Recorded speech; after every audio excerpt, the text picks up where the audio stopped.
Hi everyone, welcome back to my channel. Welcome back into my kitchen with me, Cooking with Carol Diane. Well, it's Friday, folks. End of the week, end of the month. Oh my gosh, where did August go?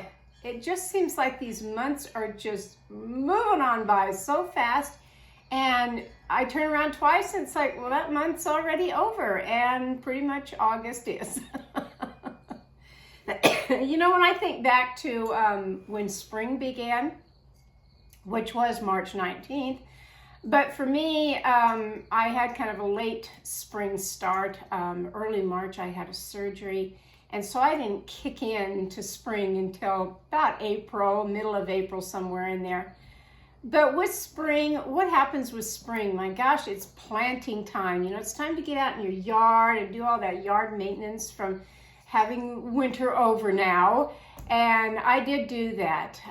Flowers, trees, bushes, all of that I got on and made sure everything was fine for a new year. Started my greenhouse, planted my herbs in there, got all the water fountains out, got them up and running. That was kind of fun. Then we went into summer. My gosh, summer started June 20th, and what did that bring? Heat where I live. High temperatures of heat. Still did the yard work. Barbecue time. I made a lot of food out there on the barbecue. Went to yard sales. That's always fun for me. So the last days of summer that we're kind of in right now, of course, I went and enjoyed the harvest of where I live down here, with all the fruits and vegetables of going to farmers markets. Got me an ice cream cone once in a while, more than one. September 22nd starts fall, which is my favorite time of the year. I'm just now beginning to do just a tiny few little things in the house to bring in the color of fall. I have gone out and I'm getting half of the harvest of what I've done with my greenhouse of my herbs that I'll be drying my herbs. Yes, it's always yard cleanup at my place. Put the summer decor of yard decor away for the year, which I am doing now. And then we get into making foods for fall. And that's always really fun. And I hope to make a whole bunch more new things for you this year, different from what I've made in my other videos. I was treated the other day to, because everything out in the stores right now is pumpkin and spice and everything nice. Okay, all right, so I was treated to a Starbucks pumpkin and spice latte. I ordered a small, little coffee cup size, $6.75. Wow. Now, I remember the days that I would get it's bigger than this coffee cup, at McDonald's, where I lived before. They don't have it at the McDonald's down here. It was called a caramel mocha, and it was, it had the whipped cream on top, and it had the caramel dripped on top. I'm going to make a homemade one of those and video those. I really am, because that was kind of my favorite, that I would drive from where I lived in Meeker. I would drive to Meeker to Rifle to shop, or from Meeker to Craig. And in that distance of 40 minutes of driving, I'd order that caramel mocha and, you know, drink on that as I'm driving down the road. Oh, it was a treat for fall. It really was. I used to always stop. In fact, this was kind of a favorite that my mom and I always did in the fall, was to gather the roadside, you know, whatever, to make an arrangement.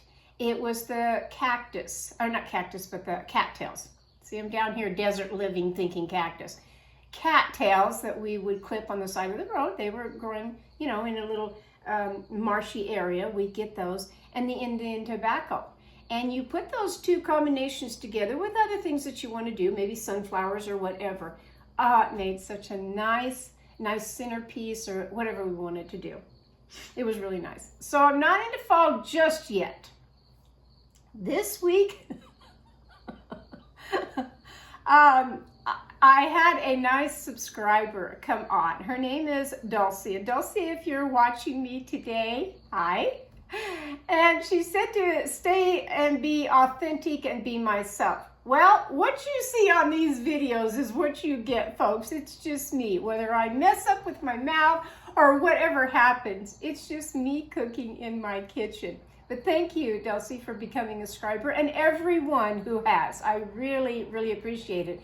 It really touches me. It does. That you actually are tuning into my kitchen and seeing whatever it is I'm making in this kitchen of mine. This week I had kind of what I call a kitchen meltdown. I really did. From changing from all of my furniture that I had for so many years of that shabby chic of the farmhouse style. Oh my gosh. I woke up one morning and pretty much Monday morning, I thought, should I have done this? You know, I kind of miss my furniture. Isn't that strange? You get attached to furniture, you know? You can't take it with you when you leave this earth. But I did. I was having kind of just a withdrawal from all of it. And not only that, then because you're supposed to go, you know, out with the old and in with the new. It was a struggle for me. And then I had what I call just a meltdown over making new curtains. Yeah, truly. I went to 3 different fabric shops to find something fall for my kitchen and to blend in with this new little atmosphere of what I'm having in here. Nope. What you will see in my kitchen now is not quite what I wanted, but I'm still looking. It really is. And I am no seamstress by any means. I don't know why, because my dad's mother, my grandma, she was perfection at it. She could sew anything. And I thought, why didn't I inherit that? Just a small piece of it. Well, I can make some curtains. Yeah, I can do that. I can hem a skirt line, hem some pants, you know, all that kind of stuff. But major stuff, nah, I didn't get into it. Home economics in school wasn't offered when I was young in school. They kind of were doing away with that. So with making the curtains, of putting, and really making 3 different materials of one curtain that I would put up and look at it and think, no, I don't think I like you. No, you're kind of washed out and I don't like that either. When I had my shabby chic kitchen, I had some pop bold colors in here, and I don't have that right now. But I'm working on it, I really am. And when things get to you, like they do all of us, because we're all human, we have things that either people upset us, a kitchen upsets us, a curtain, something, whether stress, problems, worries, whatever it is. I'm always reminded of a very dear friend of mine that came to my house one afternoon. And when she left, we were saying goodbye at the back door, and she's a hugger. She gave me a great big hug. And she says, Diane, become a duck. And I've shared this with you before, become a duck. And I said, what do you mean by that? And then she just took her fingers and she rolled them down, you know, the back of my back. And she says, become a duck. What does a duck do? It's feathers, and it has, you know, the water just rolls off its back. You need to let problems and worries just roll off your back. What was the first thing that I did after I heard that and it made such an impact with me? I went and found me a cute duck. Yeah. And not only him, but anytime I see one that's extra special, like this little guy or this little guy, I bought them. I don't know if you can see them very well on camera, but I bought these little ducks. But this one right here keeps me grounded. It really does. So when I'm having a bad day, I just actually, okay, quack, quack, quack, quack. No problems like a duck. Sorry, dogs hear anything this morning. It's a quiet morning, and so when they hear something, boy, they're right on it, and nothing's out there at all. Anyway, I wanted to share my story of a quack quack of being a duck. And let your problems for the day, for the week, for the month roll off of you like a little duck. I had a duck when I was 17 years old, a white duck. I named it Waddles. Oh my gosh. that's a whole nother story with Waddles, because it went through so many things. It was almost like a cat with 9 lives. You just couldn't kill that duck. And not that I wanted to kill my duck. It went through different things that you would have thought, well, how did that duck survive that? But it did. But it did. So today, now that it's a calm day and I want to make something for dinner tonight that I've been working real hard all week. Finally, it quit raining. Finally, the sun comes out. Finally, I can get the yard work all done, which takes me either 2 and now almost 3 days by the time I do all that weed trimming, because I have a large yard. I really do, large property. So when I get all that done, husband and I just want to relax and have a nice dinner that's good and soothing.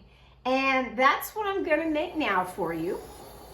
Only I'm going to make my version of it, which I think is pretty good because, like I said, we really like it. It's not dry tasting like what you get so many times in a restaurant. This is good stuff, people, and I want you to make it too. So come along on this little journey with me today over to my stove where I'm going to make chicken parmesan. Yep.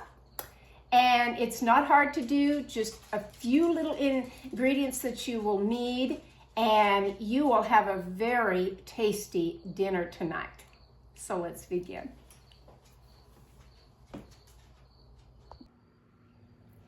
Okay, so I'm over here ready to prepare the first little step, and that is the chicken part of chicken parmesan, because you're working with chicken. So at my grocery store, I found these thin sliced, boneless, skinless chicken breasts. They were only $5. I actually got 2 packages of them because I use these a lot. Why? Because for this particular recipe, you do want a thinner cut of the chicken. You can take any chicken breast that you buy at the grocery store, and yeah, you can slice it until you get about a quarter of an inch, a good quarter of an inch anyway. I think if you get it any thicker than that, this is the problem that I think restaurants have, and the second kind of step after when I get going on this of how it dries it out. If you stick with the thinner slice of the meat, I think you'll be okay. Anyway, it works for me. So let me show you how I make this recipe. So, cut open your package of your poultry here. Because it's just husband and I, and because I'm just showing this for the video purposes, I may only do 2 pieces of the chicken. So here they are right here, and to me that's a good sized piece of meat. It really is. Put it out on a cutting board of some kind. Let me stick this back in my refrigerator right quick. It is poultry and I don't want it to go bad. Okay. So what do I do with this? I'm going to tenderize it just a little bit. I use one of these. I have 2 different meat tenderizers, but I like this one a lot. I really do. And why do I like it? Because it's going to punch holes. It's not going to flatten it like a meat mallet does. This one's actually going to let the air come through in the meat while it's cooking, and I just think it does better. I really do. So I kind of go one direction with it, and then I go back the other direction. Almost like when you're making a pie pastry and you're taking a fork and you're piercing the pastry so that it doesn't bubble up on your pastry. It's the same principle with this. We're not bubbling it up, but we are tenderizing it. That's the first thing. Get this meat well tenderized. That's pretty good right there. Now I'll go to the second step. All right, now here's the next area of getting this chicken prepared to go into a pan. I've turned my pan on right here, and I'm going to be adding some extra virgin olive oil. You can use whatever kind of oil that you want. I just choose to use this, and so I don't know, a couple tablespoons of that in your pan, and get it hot and ready. Not really hot, but just kind of a medium heat of getting it ready. Now I'm going to take, probably for these two, I'll see, either 2 to 3 eggs, depending on how large your eggs are, really. Shell that came out in that one. These are my farm fresh eggs that I got, again, from people that sell them at their house, that they've had chickens that lay every day. These are pretty strong ones right here. I'm going to go with 3. 3 eggs. Let me wash my hands.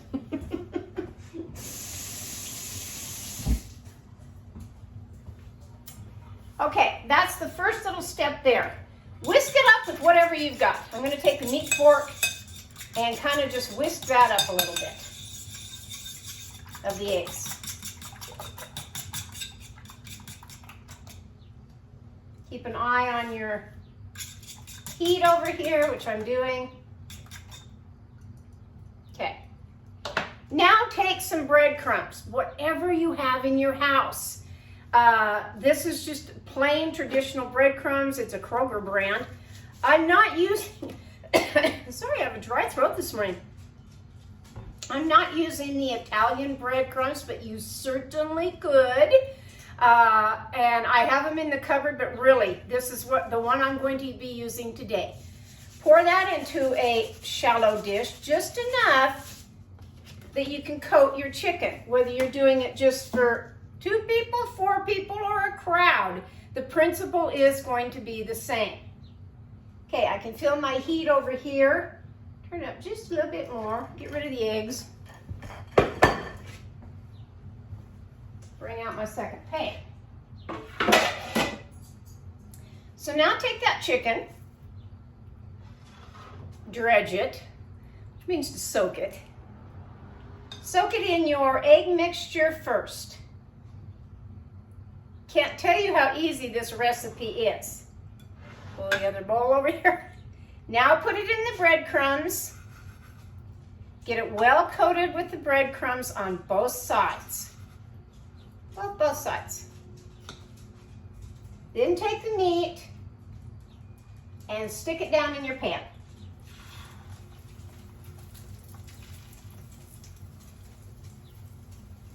Take my second one. Get it coated with the egg mixture. Both sides. Get it coated with the breadcrumbs. This really is a tasty meal. It's fast, it's easy. Now, while I'm doing all this, I have a pan over here that's filled, I don't know, probably halfway with water that I'm going to be cooking spaghetti noodles in. But I'm using the thin noodles. Now, remember, when you go to look for spaghetti noodles, there's a variety of different ones. The ones that I'm going to be using are, it'll say right on the package right here, thin spaghetti. Not angel hair, not regular spaghetti, not fettuccine, any of those, just thin spaghetti. Why do I use the thin spaghetti?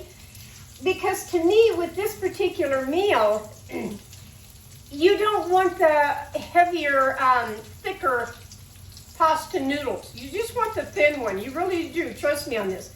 This is quite filling, this meal. Certainly you can have a dinner side salad with this. Is great, because when you go out to a restaurant and you order this, chicken parmesan, you get a side salad, of whatever, along with this. Now we want to add some salt and pepper while it's cooking. And this is where, if you were to use the Italian seasoning on this, you could wait on the salt and pepper clear to the end, or clear until you have it at your table that you're serving it. Now it's given it a nice coating on here. And I don't know if you can see that, but I'll bring it up close to you.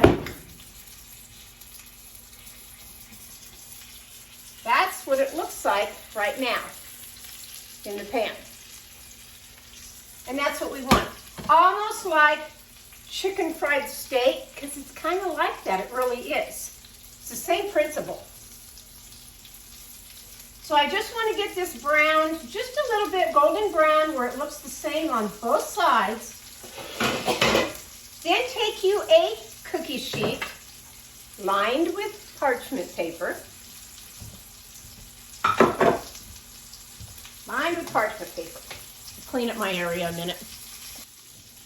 Okay, while that's still cooking in here and I can hear it sizzling, you can chop up garlic clove. I like to take these ones that are already minced, and I'm just going to put that down in, right down in this olive oil and give the flavor of garlic in here. Real nice. Keep an eye on your chicken. Said you don't want to burn it in any way.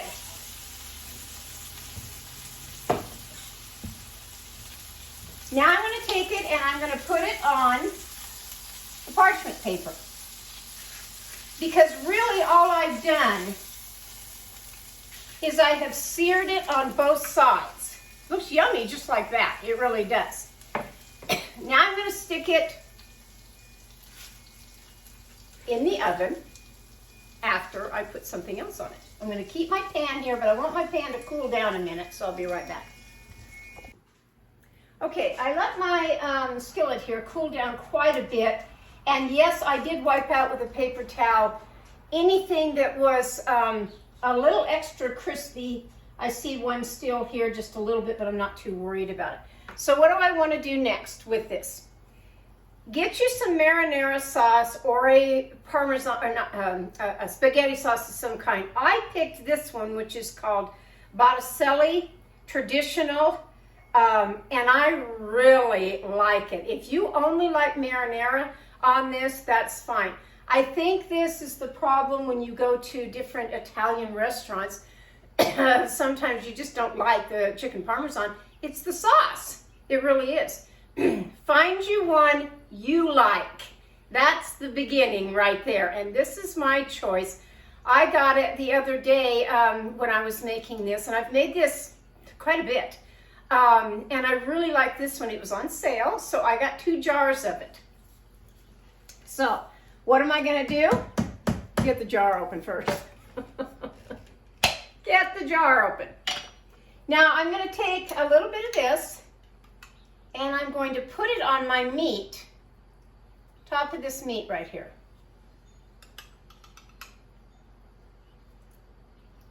Pretty good amount. And usually why I buy 2 jars, one's just not enough. It just isn't. It's just not enough. Now I'm going to put the remaining of this, let me get this little guy out of here that's bugging me. See, it's just a little crispy one that I don't want in there while I'm cooking. Now I'm going to put the sauce, and it's still hot. All right. Heat's off, that's for sure. The heat is off. But you're going to need this to be in the same pan that you cook the chicken in, no matter what pan you have. So that one's going to sit, whether you use 1 jar or 2. Put that in there, and you can put that even on low while you continue to do this. Now take you some, let's start with this one, of the Parmesan. Put some Parmesan cheese. Always smell it to make sure it's fresh and good. This one is. And you're going to put the Parmesan on your chicken.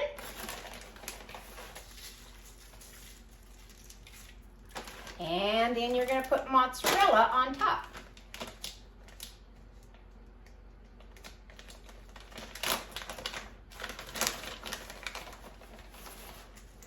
And this is going to go in that 400-degree oven.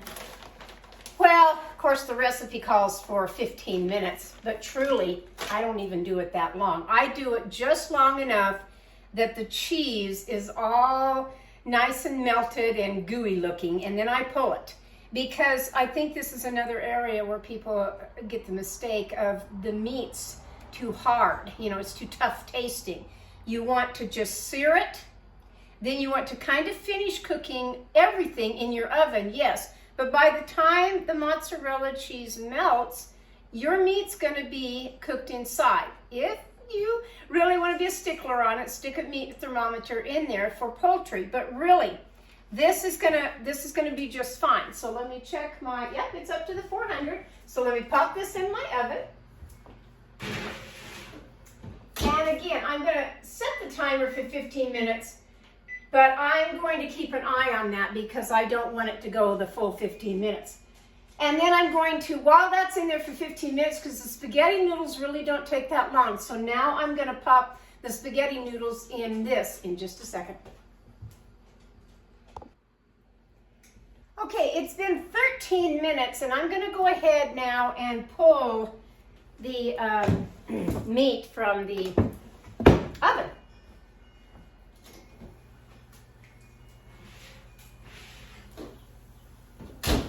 Because it looks nice and golden.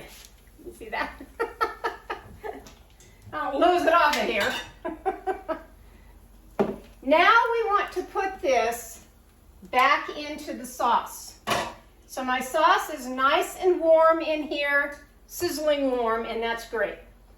Now take your chicken, take it from here, look at all that nice cheese, and you want that. Go ahead and put all that back in here. Now you're going to keep this warm in here until you are ready to serve it on the plate. Really, it's going to sit right there.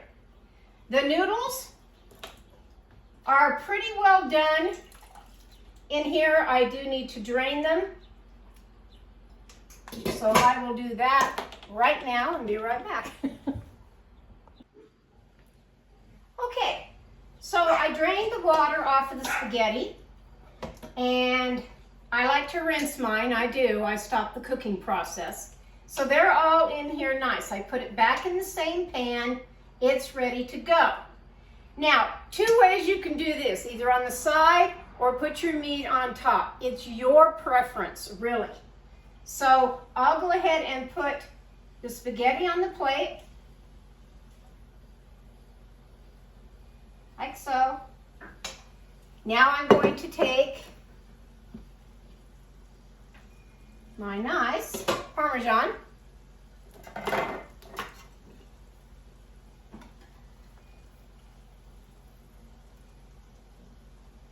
Actually, I want to get some of the sauce first. That's what I usually do. So I'll dig down in here and cover my plate pretty much like you were making spaghetti. Think of it like that. Now take the Parmesan and put it, your chicken, and put it on top, making sure it sits there just fine. Now you can add two other things now. Now you can go back, add a little bit more of pepper to taste, salt, and if you like the shaker kind of the Parmesan cheese, husband always does, then go ahead and sprinkle that on top.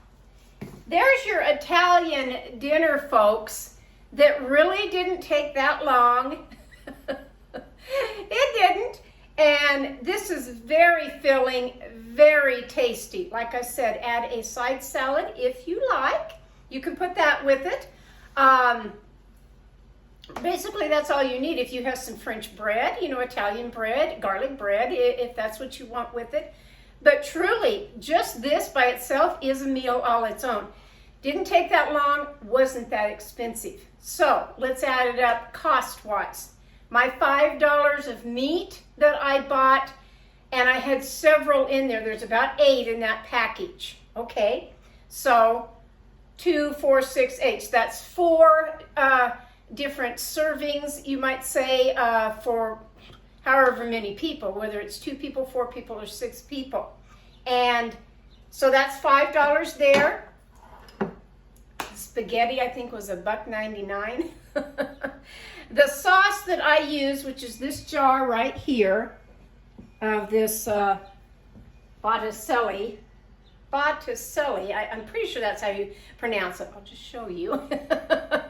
If you have that in your area, great, because I like this one. I think it just has a very, very nice taste to it. This is a 24-ounce jar of it. But if you have some marinara sauce that you really like, or some kind of spaghetti sauce that you really like, then use that. It's your taste buds, you know, that are going to eat this. So this one was $5.99, just what it is on the shelf. You're paying a little extra for this one for the taste, really, for the taste.